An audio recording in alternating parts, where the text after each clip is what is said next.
भर में इस बार भारत 15 अगस्त 2024 के दिन अपना 78वां स्वतंत्रता दिवस मनाएगा। देश भर में आज़ादी का जश्न पूरे देश में धूमधाम से मनाया जाता है। लेकिन क्या आप जानते हैं कि साल 1947 के समय आज़ादी के लिए 15 अगस्त का ही दिन क्यों चुना गया था? आज हम आपको 15 अगस्त चुनने के पीछे की वजह बताएंगे। भारत को आधिकारिक रूप से 15 अगस्त 1947 के दिन आज़ादी मिली। इस बार पूरा देश आज़ादी का 78वां स्वतंत्रता दिवस मनाएगा। लेकिन अब सवाल ये है कि आखिर आज़ादी के लिए 15 अगस्त का दिन ही क्यों चुना गया?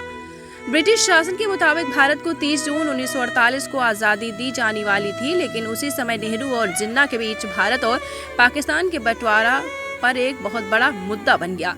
जिन्ना के पाकिस्तान की मांग को लेकर लोगों में सांप्रदायिक झगड़े की संभावना बनते देखकर भारत को 15 अगस्त 1947 को ही आज़ादी देने का फैसला किया गया था। इसके लिए 4 जुलाई 1947 को माउंटबेटन द्वारा ब्रिटिश हाउस ऑफ कॉमन्स में इंडियन इंडिपेंडेंस बिल पेश किया गया था। इस बिल को ब्रिटिश संसद द्वारा तुरंत मंजूरी दे दी गई और 15 अगस्त 1947 के दिन भारत को आज़ादी देने की घोषणा कर दी गई थी।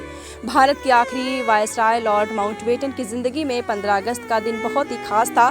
दरअसल 15 अगस्त 1945 के दिन द्वितीय विश्व युद्ध के दौरान ब्रिटिश के सामने जापानी आर्मी ने आत्मसमर्पण किया था। उस समय ब्रिटिश की सेना में लॉर्ड माउंटबेटन अलाइड फोर्सेस में कमांडर थे। जापानी सेना के आत्मसमर्पण का पूरा श्रेय माउंटबेटन को दिया गया था। तो माउंटबेटन 15 अगस्त को अपनी जिंदगी का सबसे अच्छा दिन मानते थे, इसलिए उन्होंने 15 अगस्त का दिन भारत की आज़ादी के लिए चुना था। आज़ादी में क्यों नहीं शामिल हुए महात्मा गांधी? 15 अगस्त 1947 के दिन महात्मा गांधी आज़ादी कार्यक्रम में शामिल नहीं हुए। आज़ादी के वक्त जवाहरलाल नेहरू और सरदार वल्लभ भाई पटेल ने महात्मा गांधी को पत्र भेजकर स्वाधीनता दिवस पर आशीर्वाद देने के लिए बुलाया था। लेकिन पत्र के जवाब में महात्मा गांधी जी ने कहा था कि जब देश में सांप्रदायिक दंगे हो रहे हैं, ऐसी स्थिति में वो कैसे आज़ादी के जश्न में शामिल हो सकते हैं। अपने पत्र में उस समय महात्मा गांधी ने कहा था कि मैं 15 अगस्त पर खुश नहीं हो सकता, मैं आपको धोखा नहीं देना चाहता, मगर इसके साथ ये भी मैं नहीं कहूँगा कि आप खुशी न मनाएं।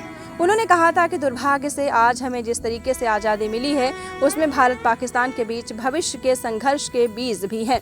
मेरे लिए आज़ादी की घोषणा की तुलना में हिंदू मुस्लिमों के बीच शांति अधिक महत्वपूर्ण है।